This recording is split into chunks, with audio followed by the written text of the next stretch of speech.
2013-ലും 2017-ലും champions ട്രോഫിക്ക് യോഗ്യത നേടാതിരുന്ന ഒരു team ഇന്ന് ലോകത്തിലെ ഏറ്റവും മികച്ച ടീമുകളിലൊന്നായ ഇംഗ്ലണ്ടിനെ പുറത്താക്കുമ്പോൾ അതൊരു അട്ടിമറിയൊന്നുമല്ല. അത് അഫ്ഗാനിസ്ഥാൻ എന്ന് പറയുന്ന ക്രിക്കറ്റ് ടീമിന്റെ ഒരു വളർച്ച തന്നെയാണ്. കഴിഞ്ഞ T20 വേൾഡ് കപ്പിൽ ഓസ്ട്രേലിയയും ഇന്ന് ചാമ്പ്യൻസ് ട്രോഫിയിൽ ഇംഗ്ലണ്ടിനെയും അവർ തോപ്പിച്ചു കഴിഞ്ഞു. ഇനി ഓസ്ട്രേലിയയുടെ മത്സരം വിജയിച്ചു കഴിഞ്ഞാൽ ഒരു സെമി, അതായത് ചാമ്പ്യൻസ് ട്രോഫിയിൽ ആദ്യമായിട്ട് കളിക്കുമ്പോൾ തന്നെ ഒരു സെമിയിലേക്ക് എത്തുക എന്നുള്ളൊരു സുവർണ്ണ നേട്ടം അവർക്ക് കിട്ടും. നമുക്ക് അഫ്ഗാനിസ്ഥാൻ എന്ന് പറയുന്ന ഒരു രാജ്യത്തെ പറ്റി ചിന്തിക്കേണ്ട ഒരുപാട് ആഭ്യന്തര പ്രശ്നങ്ങളും രാഷ്ട്രീയ പ്രശ്നങ്ങളും എല്ലാം ഉണ്ട്. പക്ഷെ അതിനേക്കാളൊക്കെ ഉപരി ക്രിക്കറ്റ് എന്ന് പറയുന്ന ആ ഒരു കളിയോട്, ആ ഒരു സ്പോർട്സിനോടുള്ളൊരു ഭയങ്കര തീവ്രമായ ഒരു പാഷൻ തന്നെയാണ് അവരെ ഈ ഒരു ഡിഫിക്കൽട്ടായിട്ടുള്ള സിറ്റുവേഷനിൽ ഇത്തരത്തിലുള്ളൊരു വിജയങ്ങളൊക്കെ കൈവരിക്കാൻ അവരെ സഹായിക്കുന്നത്. ആദ്യകാലത്തൊക്കെ അഫ്ഗാനിസ്ഥാൻ ഒരു ബോളേഴ്സ് മാത്രമുള്ള ടീം, അതായത് ഇപ്പോൾ റഷീദ് ഖാൻ, നബി അങ്ങനത്തെ ബോളർമാരുടെ പേര് മാത്രം അറിയപ്പെട്ട ഒരു ടീമായിരുന്നു. എന്നാൽ ഇന്ന് അങ്ങനെയല്ല. ഇന്ന് ബോളേഴ്സും മികച്ച ബാറ്റേഴ്സും എല്ലാം ആ ടീമിലുണ്ട്. ചാമ്പ്യൻസ് ട്രോഫിയുടെ ചരിത്രത്തിൽ തന്നെ ഏറ്റവും ഉയർന്ന വ്യക്തിഗത സ്കോർ കുറിച്ച ഇബ്രാഹിം സദ്റാൻ, കൂടാതെ റഹ്മത്തുള്ള ഗുർബാസ്, ഒമർ തസായി, അങ്ങനെ ഒരുപാട് മികച്ച ബാറ്റ്സ്മാൻമാർ ഇന്ന് അഫ്ഗാനിസ്ഥാൻ നിരയിലുണ്ട്. ഒപ്പം തന്നെ ഓൾറൗണ്ടറായ റഷീദ് ഖാനും പിന്നെ എക്സ്പീരിയൻസ് ഉള്ള നബിയും. 2011 അന്നത്തെ ടോപ്പ് ടീമായ ഇംഗ്ലണ്ട്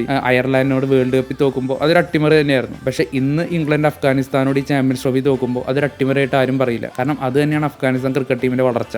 ഇന്ത്യ അല്ലെങ്കിൽ Australia, New Zealand, west Indies, Pakistan, Sri Lanka തുടങ്ങിയ ഒരു ലോകത്തിലെ ഏറ്റവും മികച്ച ടീമുകളുടെ ഒരു നിരയിലേക്ക് അവർ എത്തിക്കഴിഞ്ഞു.